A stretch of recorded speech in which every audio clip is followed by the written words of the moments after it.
From where do our heroes come? How is it they seem to appear at the very moment they are most needed? Heroes like Dwight David Eisenhower of Denison, Texas, born to a nearly destitute blue-collar family, who rose to a long and distinguished military and political career. As five-star general of the Army, he was the architect for the defeat of Nazi Germany, Dwight D. Eisenhower, and later 34th President of the United States, the first to be born in the state of Texas. Eisenhower, affectionately known as Ike, began his military career with an appointment to West Point. He graduated with the class of 1915, later called the class stars fell on, because almost half of these new lieutenants later became generals.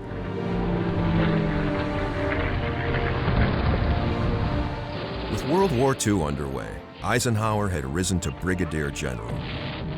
He was chosen by President Roosevelt to plan and carry out the first U.S. offensive against Nazi Germany, the invasion of North Africa. In 1943, he was named to lead the armies of 12 nations to liberate Western Europe.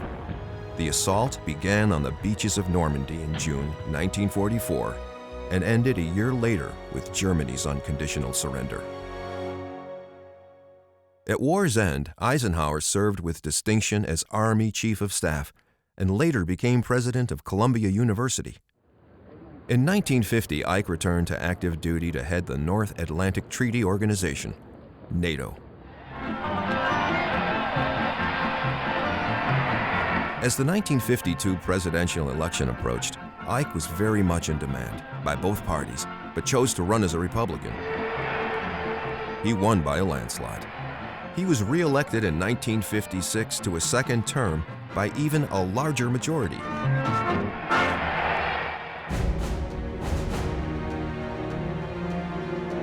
Eisenhower is credited with speeding the end of the Korean conflict, implementation of the interstate highway system, completing integration of the armed services, creation of NASA as a civilian space agency, and passage of significant civil rights legislation. He was a champion for freedom-loving people everywhere. So where did this great man come from? Baby Ike arrived at the house on the corner of South Lamar and East Day Streets October 14, 1890, in Denison, Texas. It was the arrival of the Missouri-Kansas-Texas Railroad, the Katy, in 1872 that turned Denison into an important gateway for the country's westward expansion. Thanks to the Katy and the town's strategic location on the Red River, Denison's population of less than 4,000 in 1880 grew to almost 11,000 by the time the Eisenhowers arrived in 1889. The prospect of a job with the Katy brought Ike's parents, David and Ida, to Texas after economic reverses in Kansas. The only work David could find was as a laborer, wiping down and lubricating arriving locomotives. At a salary of less than $10 a week, the family found it difficult to make ends meet. They rented a very modest two-story house in a working-class, multi-ethnic neighborhood with railroad tracks only steps away from their front door. The many passing trains kept the house coated with a thick layer of soot, inside and out. This period was the economic low point of their married life, but Ida was resourceful and a good manager, and the family survived, helped along by renting a part of their house to another Katy employee. After 3 years, the family returned to Kansas, where a better job awaited. Young Ike had left Texas, but the fame and celebrity that lay ahead guaranteed he would not be forgotten. In 1943, a letter reached Eisenhower that would link him forever to Denison.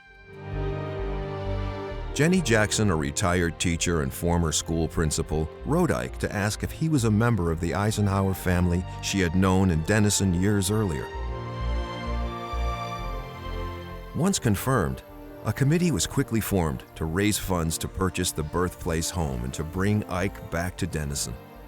More than $3,000 was raised to acquire the house and get it ready for visitors. Jenny Jackson led a detail of local women who gave the house a thorough cleaning. It was redecorated with 1890s furniture donated by the community. In 1946, the home was opened for guided tours on Sunday afternoons. Now it was time for a very special visitor, Ike himself. General Eisenhower and his friend and fellow Texan, House Speaker Sam Rayburn, arrived in Denison on April 20th, 1946. After a tour of the restored home, they enjoyed a big Texas breakfast in the family dining room.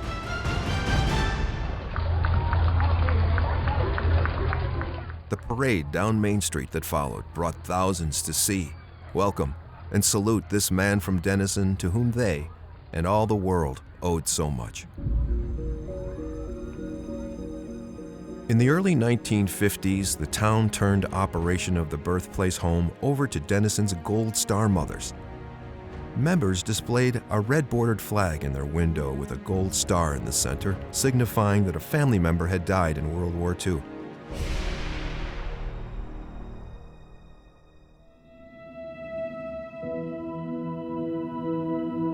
In 1955, the city of Denison gave the house to the Eisenhower Foundation, created by three Fort Worth friends and admirers of Ike, who provided for full restoration of the house to its 1890 appearance. In 1958, the foundation donated the home and its surrounding 6-acre park to the Texas State Parks Board. The site was transferred to the Texas Historical Commission in 2008. The citizens of Denison have chosen to honor, remember, and celebrate their hero by restoring his birthplace as a means of sharing their pride in their favorite son. Where do our heroes come from? From all across this great nation, when they are needed most.